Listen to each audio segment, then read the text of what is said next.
And what is your claim to fame? I'm the founder of Amazon.com.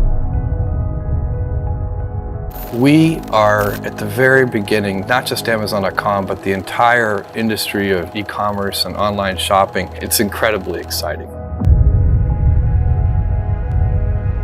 No one in history has become as rich as quickly as Jeff Bezos averages about $60 million a day, according to CNBC. The average American would have to work around 1,300 years to make a day of Bezos's pay.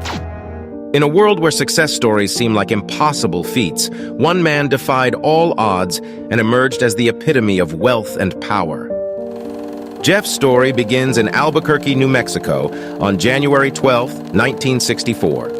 From an early age, he displayed an extraordinary intellect and an insatiable curiosity about the world.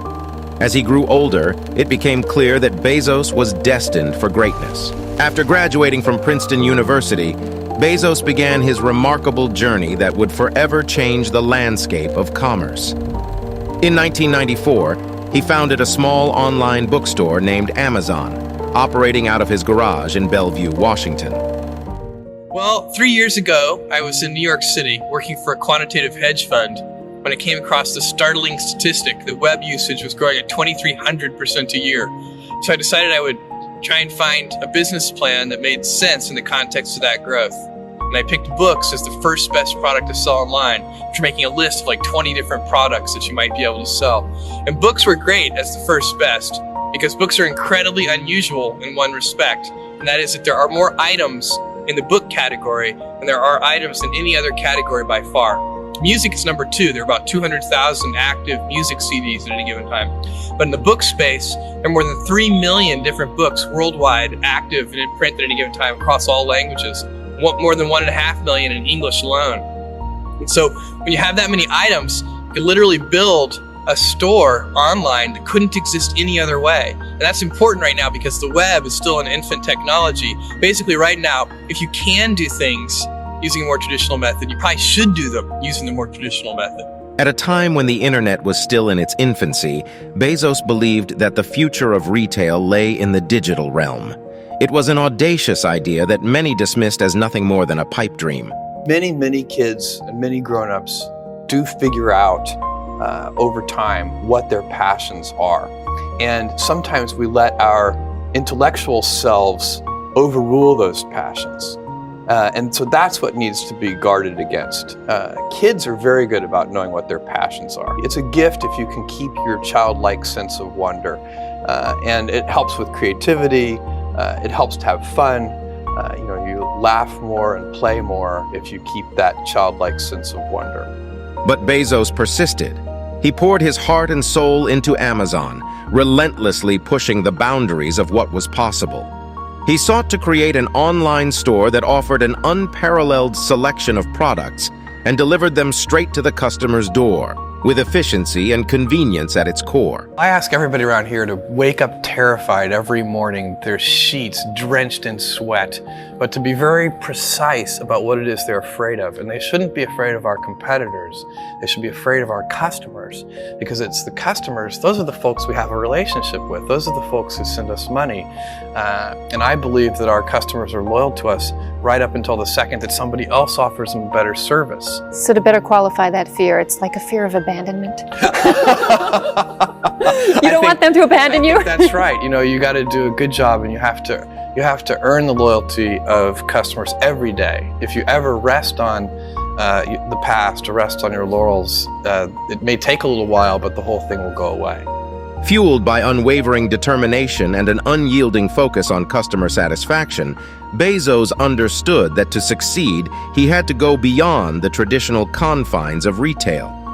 Bezos diversified Amazon's offerings, expanding into ebooks, streaming services, and even hardware, with the launch of the groundbreaking Kindle e-reader.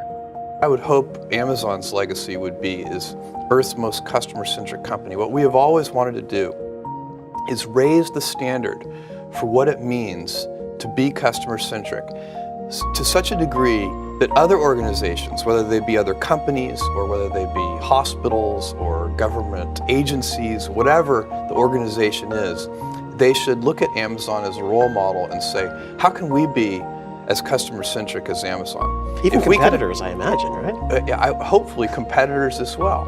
If that could be our legacy, that we kind of raised the general idea of what it means to be customer-centric, that would be a huge accomplishment. It would be accomplishing a mission that's much bigger than ourselves.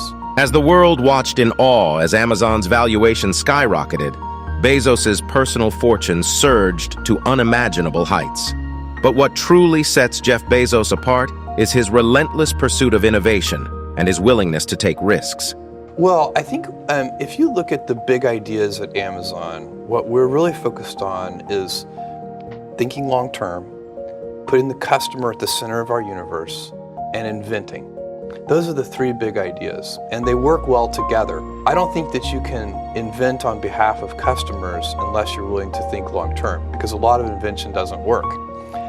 If you're going to invent, it means you're going to experiment, and if you're going to experiment, it means you're going to fail, and if you're going to fail, you have to think long-term. So these three ideas, that's kind of the Amazon cocktail. That's how we do it. By the way, we have a lot of fun doing it that way. Bezos pushed boundaries of technological advancements with projects like Amazon Prime, a subscription service that revolutionized online shopping by offering expedited shipping and exclusive access to a vast library of movies, music, and books. I was a very lucky kid. I was inspired by invention and self-reliance from a number of different people, and from, even watching the Apollo program as a little boy. And I think when little kids get inspired, you never know what might happen. It's a big deal, and everything about our society gets better over time. I really do believe that. I'm an optimist. The myth of the good old days is usually just that, a myth. We have better medicine than we've ever had before. Everything, all of that is invention. It's people figuring out antibiotics. It's people figuring out new kinds of biomedicines, biotechnology. It's things that have been figured out with the kind of communication that we have, the freedom of speech we have now with the internet. There's so many things that are getting better, and a lot of that is powered by invention. But the insane reason Jeff Bezos is so rich doesn't just lie in his entrepreneurial genius. It also lies in his ability to create a culture of innovation within Amazon. He fostered an environment where employees were encouraged to take risks, experiment, and think big. This philosophy resulted in countless breakthroughs that propelled Amazon to unparalleled success. If you're straightforward and clear about the way that you're going to operate, then you can operate in whatever way you choose. And we don't even take a position on whether our way is the right way. We just claim it's our way. But Warren Buffett has a great saying along these lines. He says, you can hold a ballet, and that can be successful. And you can hold a rock concert, and that can be successful. Just don't hold a ballet and advertise it as a rock concert.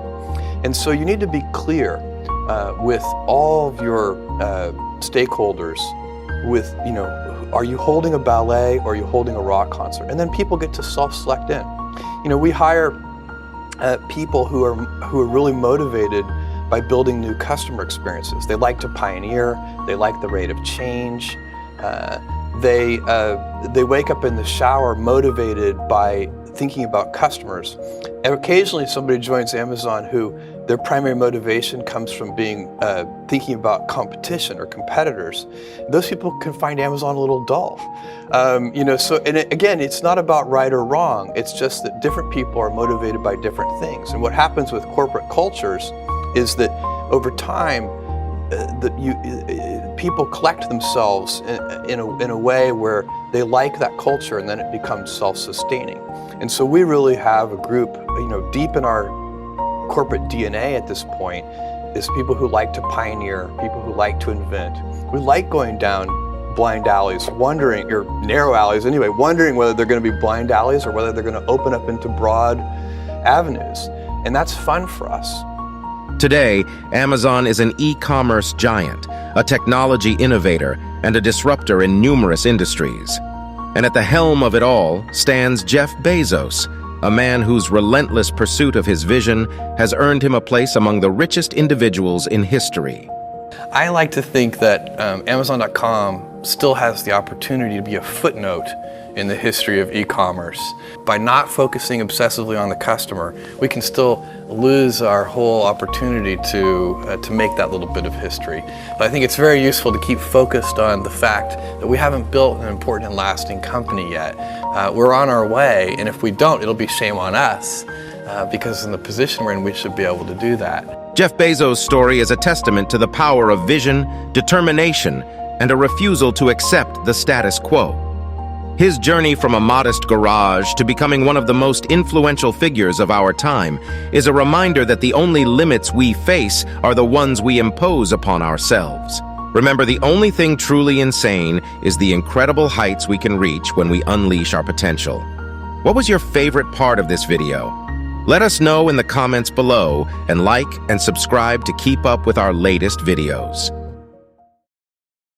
Welcome to shop.motiversity.com, where greatness meets style. We understand the fire burning within you, the relentless desire to conquer, to overcome, to become the best version of yourself. And we've captured that spirit in every fabric we create. Stand tall, my friend. Unleash your potential and ignite the fire within.